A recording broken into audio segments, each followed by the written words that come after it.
temple. He moved to Govardhan, and he was working on the project there, the Bhaktivedanta Ashram, which is there now, at Govardhan. And so when he left, another temple president came in, and the mood changed, and I felt like it wasn't so compatible with the way I was practicing Krishna consciousness. I didn't feel supported in the same way, let's say that. And so I moved to Scotland, which is where my Diksha Guru was. And so I was in the ashram in Scotland. And that's when things got super intense, because it was it was really like the Marine Corps up there, spiritual Marine Corps, in that, it was very, it was just super hardcore. It was like, everybody there were 12 girls and just 2 rooms. And there was no furniture in the rooms. There was no space for furniture, because it was like, the rooms were not very big. They were maybe each room was half the size of this or less. And there was just enough space for us to roll out 6 yoga mats on the floor. And we were just like sardines there on the floor. So there was 6 in one room, 6 in the other, and there was 1 bathroom. And we all had to be on time for Mangalarti at 4:30. So what we did was, so everybody got 10 minutes in the bathroom, no more at all. You could have less, but you couldn't have more. If it was 10 minutes and 5 seconds, someone was knocking on the door, get out of there.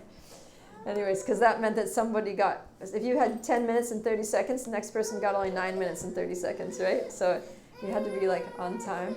And so that means that the bathroom routine had to start at 2:30 in the morning, right? Because 12 girls, 10 minutes each, that's 120 minutes, that's 2 hours. Mangalarti starts at 4:30, so the bathroom stuff has to start at 2:30. And nobody wanted to be the first one. So then, to be fair, they woke everybody up at 2:30. So every day they came in, time to get up. And you just wake up and just sit there and chant until it was your 10-minute slot came up, and continue chanting until Mangalarti. So we did that. And then after breakfast, so that was whole morning program. After breakfast, then immediately out on the bus. The temple was a little bit out in the country, so we had a bus that would take us to drop some off at this Sankirtan spot. Everybody was out on Sankirtan except the cook, and then one person who was serving a guru and assisting him with his puja and stuff. We didn't have installed deities that time. We just had a big picture of the Panchatattva. So we were going out in books. And then book distribution in Scotland was a lot harder than in London. And in London it was hard. So people in Scotland, they're just super, I don't know, the weather's cold, it's raining all the time. And so people are very just very standoffish and kind of miserable and kind of blunt. And it was very difficult. So we were out there in the streets just all day long from, let's say, 9:30 in the morning until 5:30, 6 at night, doing books. Yeah, it was at least 8 hours a day. And then we'd come back, and the bus would pick us up at a certain time, and then we'd go back to the temple and and then we had all the chores to do, because the person who cooked was out on Sankirtan. So the kitchen was like a bomb site. So we'd all have to take a shower. Some would go clean the kitchen. Some would wash the dishes. Some would pack the books for the next day. Others would get ready to serve the devotee prasadam, and just, we all had our chores after that. So by the time we got to sit down and take prasadam, it was maybe 8 o'clock at night. And we'd eat a little bit. By the time and then we had to clean up afterwards and finish up other stuff.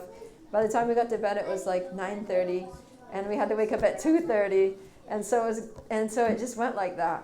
That was it. 6 days a week. We got Sundays off. I was severely sleep deprived. I was starting to go crazy. And then one thing, we started, actually even in London, we started a ladies traveling Sankirtan party.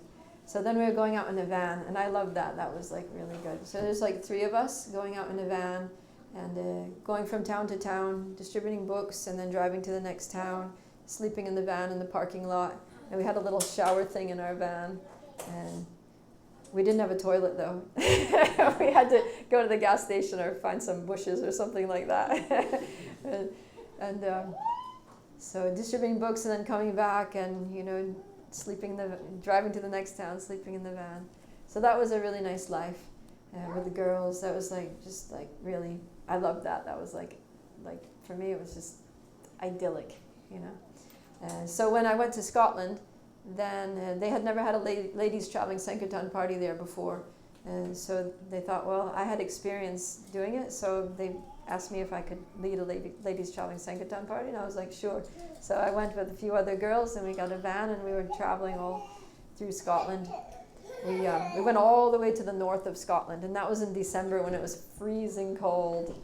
We nearly died in the van, actually, of hypothermia because we were sleeping in the van, and it didn't have heat, and it was like snowing outside. And then we had to wake up and take a cold shower in ice cold water.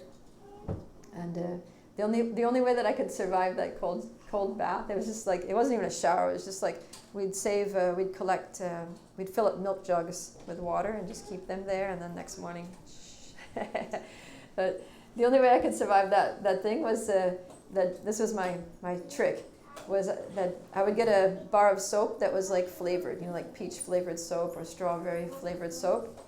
And then in my mind, I would have this meditation that I was eating strawberry ice cream and enjoying it. And in that way, I was just like having a full body experience of strawberry ice cream and trying to convince myself that it was enjoyable. And that was the only way I could take that shower.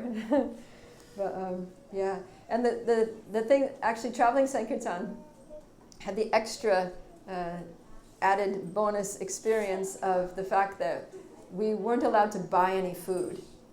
So we would go out in book distribution every day, and then after the shops all closed or the streets got kind of quiet, then we would go door to door, and we just knock on people's doors, and we would try to distribute books. And if they took a book or didn't take a book, in either case, we had this line that we would tell them. We would say, well, maybe you could help us in another way. You seem like a really nice person. Even if you're not interested in the book, we're hoping that you can help us. That we're actually, we're nuns. And we used to wear, this was before they had Islamophobia and all this stuff. So we used to wear our saris like this. Like totally covered, so all you could see was our face. So it really looked like the Catholic nuns, how they wear the habit, like that. So we'd tell them that we're nuns, and that we just live on the grace of God and the kindness of people. And so any of the donations that we get for our literatures that we distribute, we can't use for our personal needs. It all just goes to charity, for helping underprivileged people and for education and all that. So we can't use any of our money for ourselves, so we just rely on good people like yourselves to donate things that we need. And then we would tell them, we'd just straight up say, so if you have any spare fruits or vegetables or rice or beans or butter or milk or whatever. We'd give them a whole shopping list, And then they would come out with something, and sometimes it was something we couldn't use. And then we'd be like, actually, do you have any fresh vegetables instead of canned ones, And they'd be like, hey, let me check, maybe I have some potatoes or carrots somewhere. And then, so that's how whatever we got from begging door to door, that's what we ate. That's what went into our kitchery. We just made kitchery every day. And we ate kitchery we made one big pot of kitchery, and that was breakfast, lunch, and dinner. So, yeah, it was like that. And if we got milk by begging, then we would also make hot milk in the evening when we got back. That was like sense gratification after a cold day out in the snow. Actually, it was so hard. Some of those days it was so cold, you just really felt like you were going to turn into a popsicle on the street. And we would just go into the public, restrooms and just stand underneath the hot air dryer.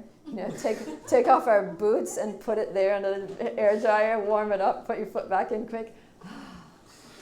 Or we would go into the street side cafe, and on the tables they would have little pats of butter, little things of sugar, and we would just take the butter and sugar and mix it together and eat it just to keep warm. It was really a matter of survival. So, but we were doing a lot of books. We were doing so many books. We were doing 100 books a day. And so it was good. The worst thing that happened was we were in the north of Scotland. Actually, no, there was another thing that happened. That we were in the north of Scotland, and the van broke down. It broke down, and it was cold and snowy, and we were in this small town. And we just about managed to steer, the power steering went dead and everything. We were steering into a gas station. So the van just died right there in the gas station.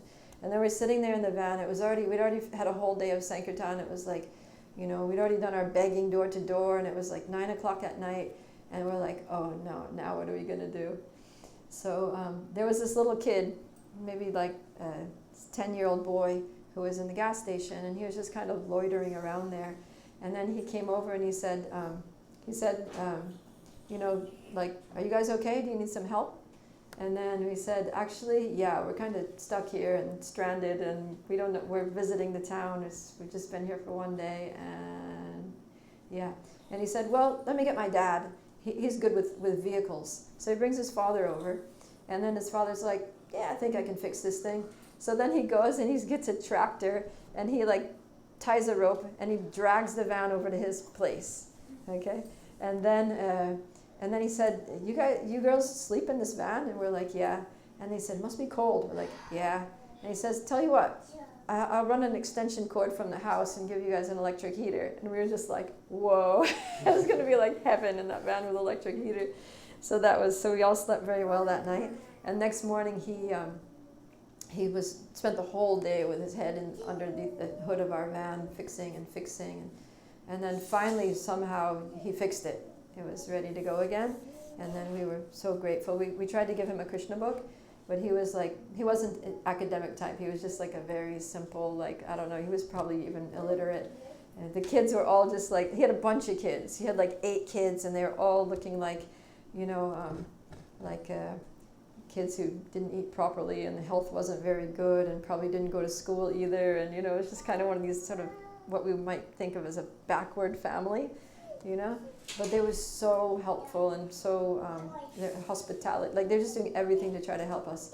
And then we're thinking, well, they didn't care for the book, but we have to give them something. And then another girl who was with me, she's like, I know, the bogus boga. So we had this box that we called the bogus boga bin.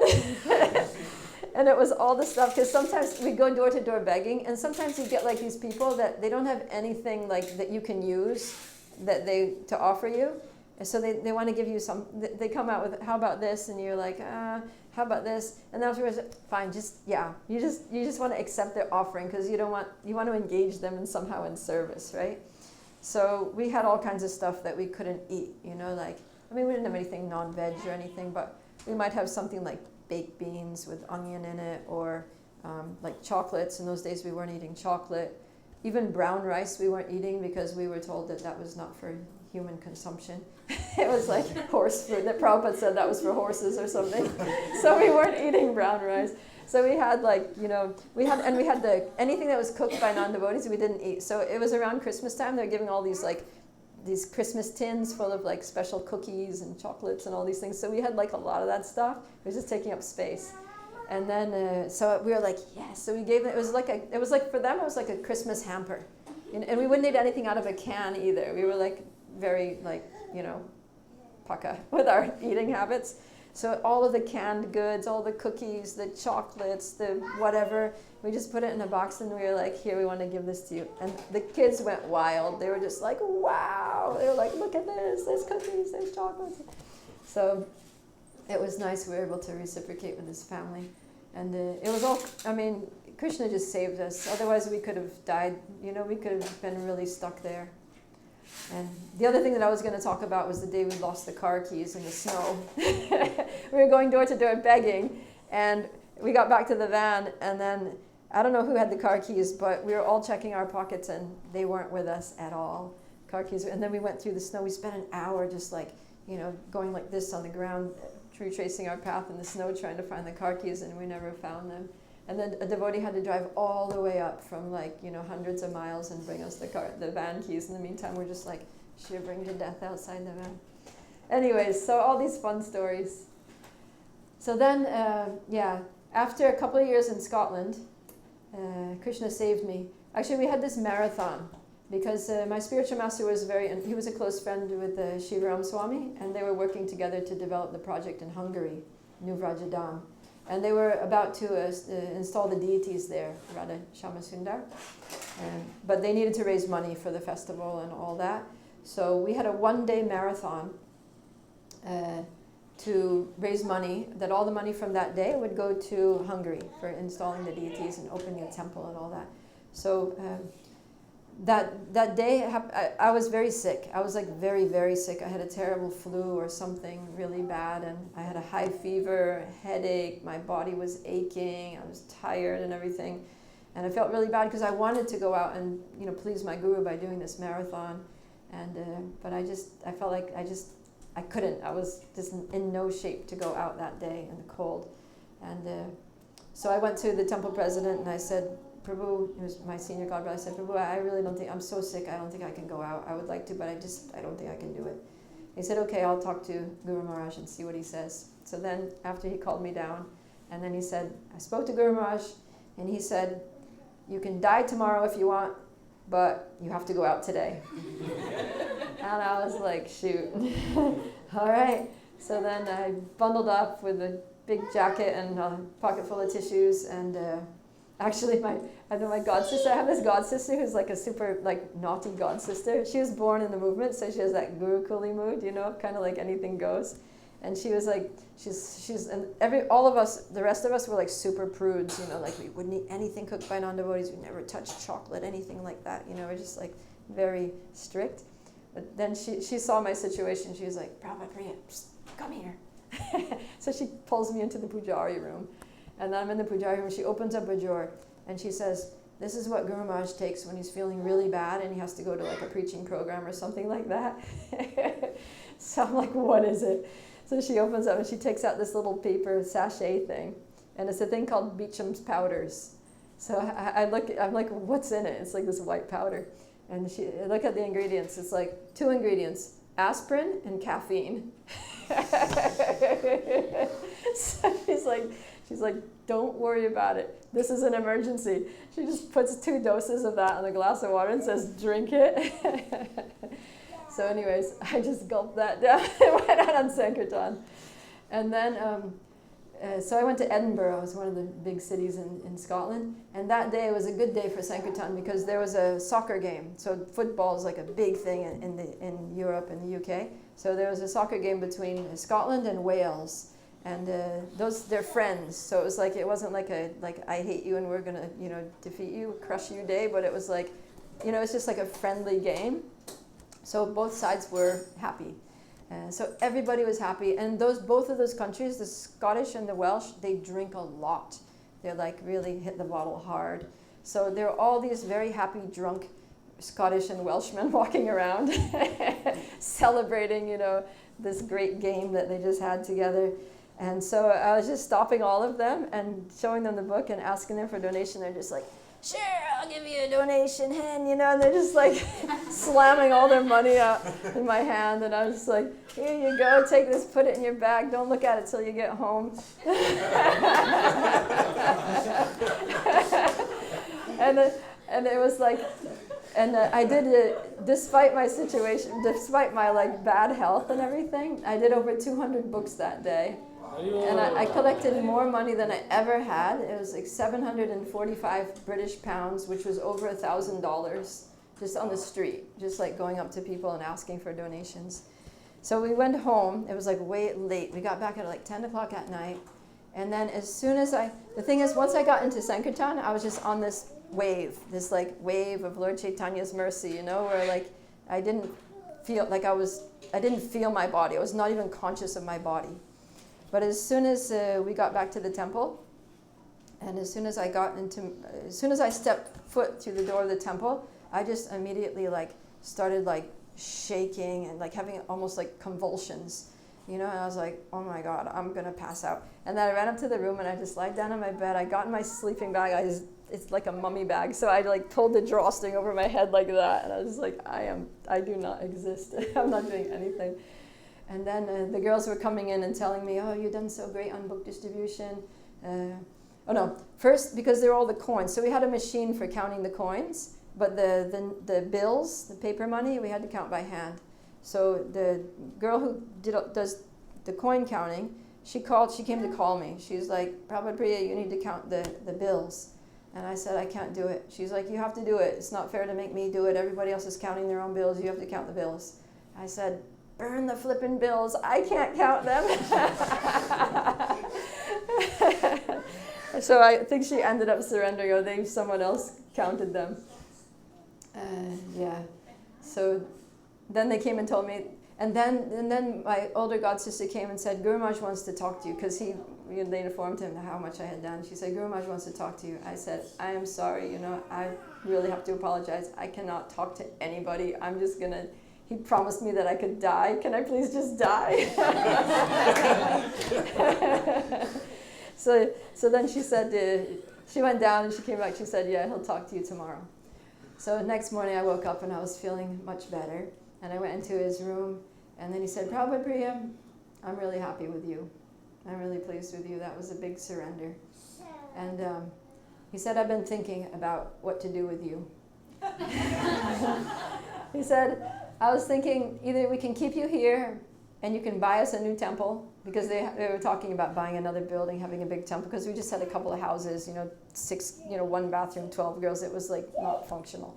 We can keep you here, and you can, because I was a big collector, you can buy us a new temple, or I can send you to London, because the temple president in London is always like asking us for donations, because they're always having a hard time paying the rent and paying the bills. So I can either keep you here, or I can send you there, and you can. He said, I don't like to keep giving them money. I'd rather give them a Sankirtan devotee who can train other devotees to do book distribution and collect money, and then they can be self-sufficient. So he said, I decided I'm going to send you to London. So he sent me back to London. And then I was still pretty sick, but I started doing books. And then the temple president there, he saw that I was like super sick, even though it was January and I was going out every day, because I thought I really got to please my guru. I'm going to show everybody, that I'm worthy of my guru, and I'm following his instructions. And but temple president, he's like, someone needs to take care of this girl, because I was going out alone. Because they didn't have any Sankirtan devotees at that time. Everything had changed. All the Sankirtan devotees had gone or gotten married or blooped or whatever in the time I was away, because the management was different. And so I was the only one going out. And so at that time in the temple, since everyone was a temple devotee, they had a small breakfast and a big lunch and no dinner. So that didn't work for me, because I was out all day. I would eat breakfast, and then I wouldn't get the lunch, and I'd come back and nothing to eat. So then he assigned a devotee to cook for me and bring me prasadam and cook something in the evening. And that devotee ended up being my husband. That's how I met my husband. So they say that the way to a man's heart is through the stomach. It's the same for women. So yeah, that's how we met. And then we ended up getting married there in London. So then we... Of course, we were married. He was in the brahmachari ashram. He was worshiping the deities. I was in the brahmachari in the ashram, but we're not going to stay living in the ashrams as a married couple. So we were thinking what to do.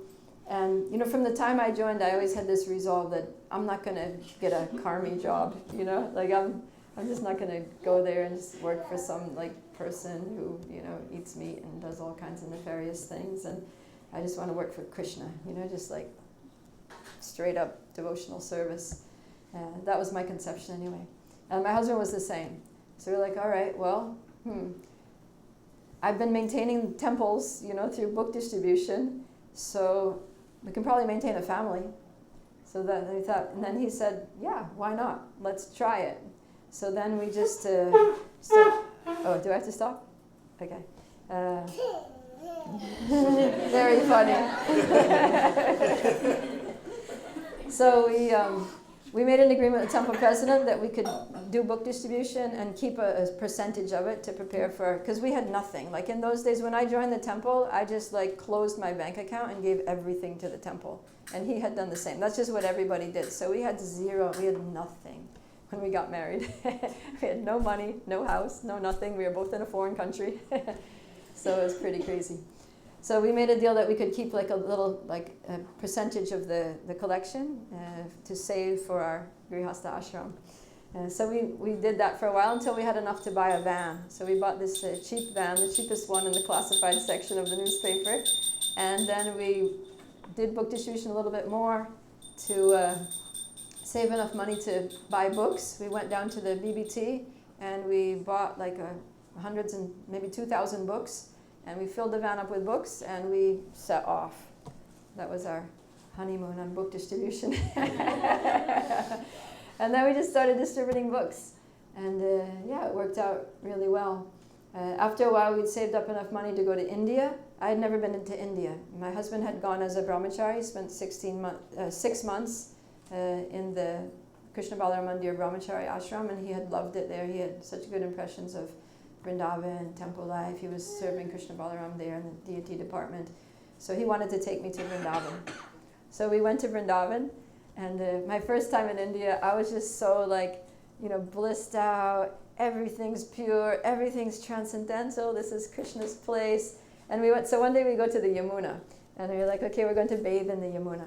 So I'm like, oh my God, Krishna swam in this water. He killed Kaliya here. He had so many pastimes with the gopis, water sports, all these things. So I get in the Yamuna, and I take my very sacred dip. And then while I'm underwater, I'm just thinking, wow, this Yamuna water, I just want to just permeate my existence with this Yamuna water. So while I'm underwater, I'm just like drinking it, like gulp, gulp, gulp. I'm just like drinking like so much Yamuna water. And then, so the bad news came the next day. That it wasn't as pure as I thought it was. And the whole rest of my time in Vrindavan was like between my bed and the bathroom. And I was like, this is not working. I think I'm going to die if we stay here. So we held out for another like 2 weeks, and then we left. And his plan was we were going to live for 6 months. I was like, no, I'm going to die here. So we went back to England. And then we were doing book distribution again.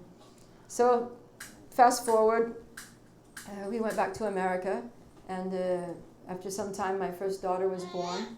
And then when she was 1 year old, my husband was kind of like, we'd been observing devotee communities and schools and families and how it all looked like in America. And he was thinking that, I'm seeing that a lot of the kids that are growing up, devotee kids that are growing up in America are kind of, getting influenced by American values and consumerism and just, sort of keeping up with the Joneses kids and, not being very strong in Krishna consciousness. So he said, I don't want that to happen to our daughter, so let's go live in Vrindavan. And I was just like, we're going to take a 1-year-old child to Vrindavan? Because my experience of Vrindavan was just being very sick and almost dying. And then I'm thinking, this little baby, what kids do, they put everything in their mouth. And I was like, she's going to die.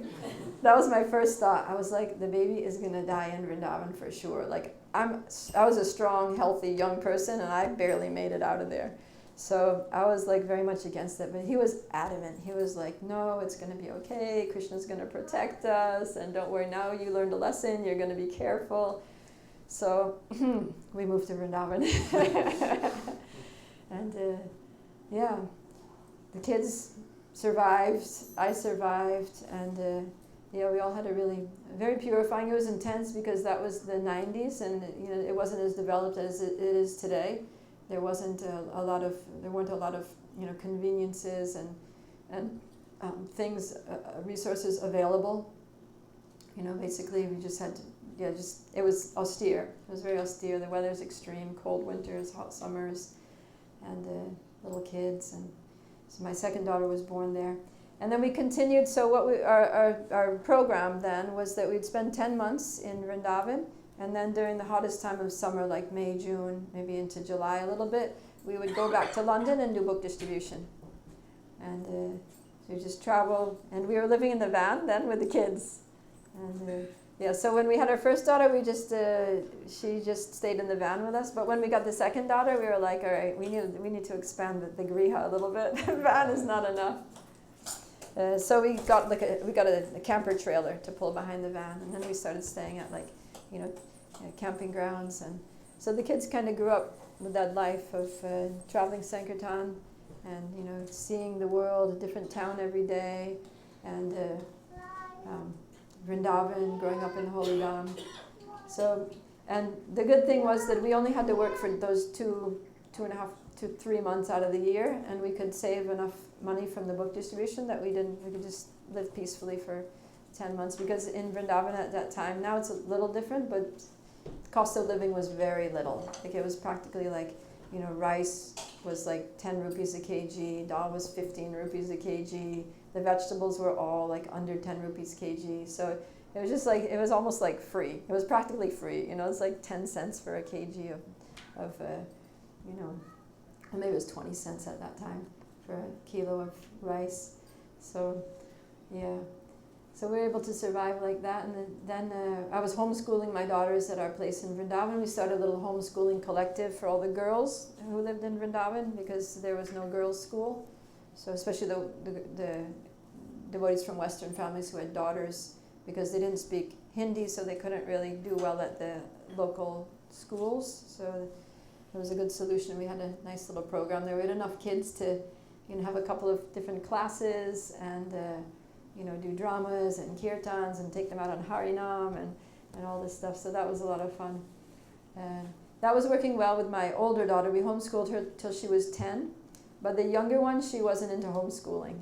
Like she just didn't want me, she just didn't accept me as her teacher. She's like, you're my mother, you're not my teacher. Like, I'm not learning. And she would just dumb up and literally not learn from me. So that's when we decided to shift over to Mayapur. Because at that time we were going to Mayapur. We'd take a train to Mayapur every year for Gaur Purnima festival. So, we were familiar with Mayapur, and the girls loved Mayapur. And we had looked into the schools already a little bit, just, to see what the options were. So then my husband was like, all right, we gotta go to Mayapur for this my younger daughter's education.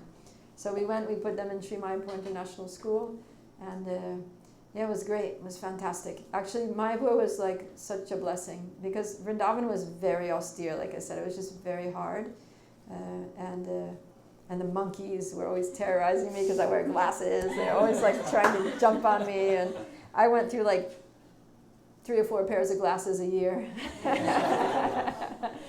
And yeah. So when we went to Mayapur, it was like it was really like an upgrade, It was like I always tell people that I feel like I died and went to the spiritual world when we moved to Mayapur, because it was just like a totally different. Because also the whole mood in Vrindavan is like very much for renunciants. It's not really a place that's favorable for families with small children, especially little girls, and so we were always kind of like on the fringe of the devotee community. Not really like, I don't know. We never really felt kind of like accepted and warmly welcomed into the devotee community. But when we moved to Mayapur is like for grihastas, because the brahmachari ashrams there and they do their stuff. But so many grihastas, and there's, there were 3 different schools at the time, and so many community events going on, and just so many children, very international. So we just thrived there. All of us thrived there. The girls had a great time, so many friends, so many Krishna conscious activities, and I started teaching at the school, and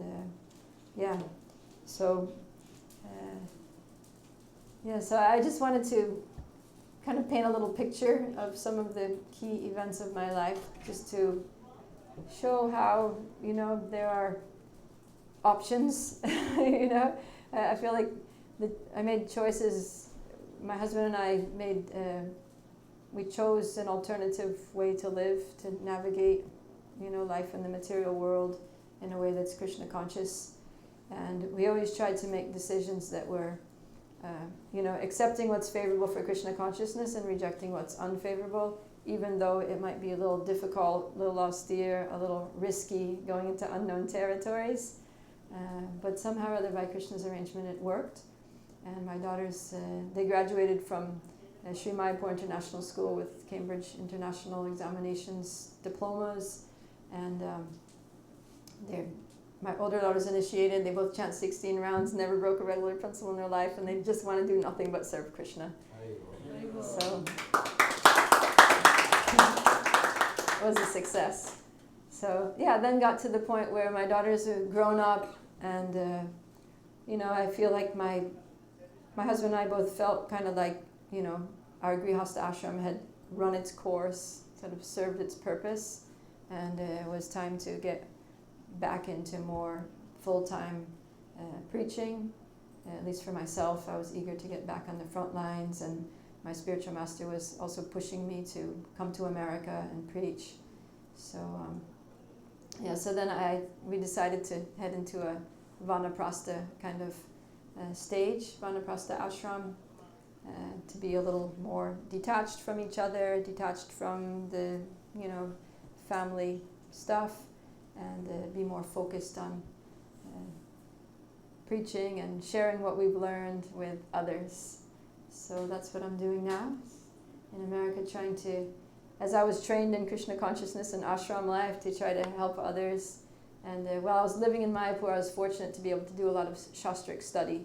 I got my Bhakti Shastri degree there from Mayapur Institute, Bhakti Vaibhava, and feeling like I have something to offer in terms of shastric knowledge, in terms of devotional experiences, preaching experience, raising children in Krishna consciousness, navigating Grihastha ashram and all that entails.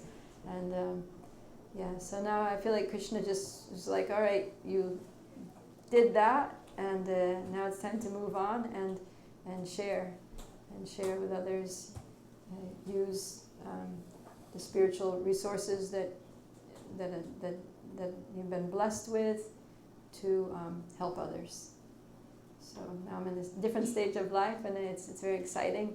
I get to do a lot of traveling, and I have a leadership position in Texas, and just nice to be Krishna's instrument in whatever way that he wants to use me in his service.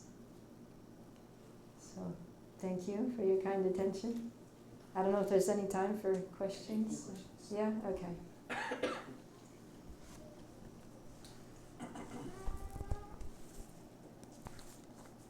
Yes? Is there any lectures or something here for kids also, like as teenagers? Lectures for teenagers that I can recommend? Yeah. Well, one devotee who's really good with youth and teenagers and who preaches in a way that's relatable for young people is Swayam Bhagavan Keshava Maharaj. He's really good. I listen to a lot of his stuff too because it helps me to get in the right mood, like of how to present Krishna consciousness in relatable ways, especially for youth. So that's good. Yeah, I mean, when your children are like 10, 12, like that, 9, 12. So, yeah, I'm sure that they would be understandable to an intelligent, like, 12-year-old for sure. Yeah. And one more thing related to that. So, you mentioned about homeschooling and raising the kids in Dham, right? Yeah. So, there is no such balance while we are here and not doing homeschooling. So, how to still help them understanding, like rejecting what is unfavorable and accepting only what is favorable. So, there's lacking to understand. Yeah. Because here they are accepting everything. Yeah. Well, one thing is to have a strong spiritual program at home.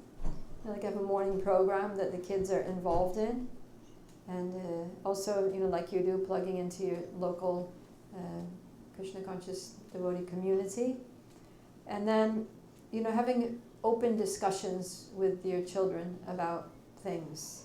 Like about things that they're being involved with, things that they're seeing on TV, things that they're experiencing as they play video games. Like just being very aware of the kinds of association that your children are being exposed to, and talking with them about that and about the effects it's having on their mind, just very openly having those discussions and encouraging the kids to also reflect on how different things that they're engaged with are affecting them, affecting their personal qualities, their values, their happiness, their relationships and things like that, and remind them of what the important things are. Like what are the real important things are? Like your family is important, your relationships are important, your Krishna consciousness is important, your future, your education is important. So how are all these parts of your life affecting those important things? Because we shouldn't let the unimportant things become more important than the important things, right? We have to keep the make the most important things most important. So it's good to teach kids about, sort of the hierarchy of important things in life, and to not sacrifice a more important thing for a less one, right?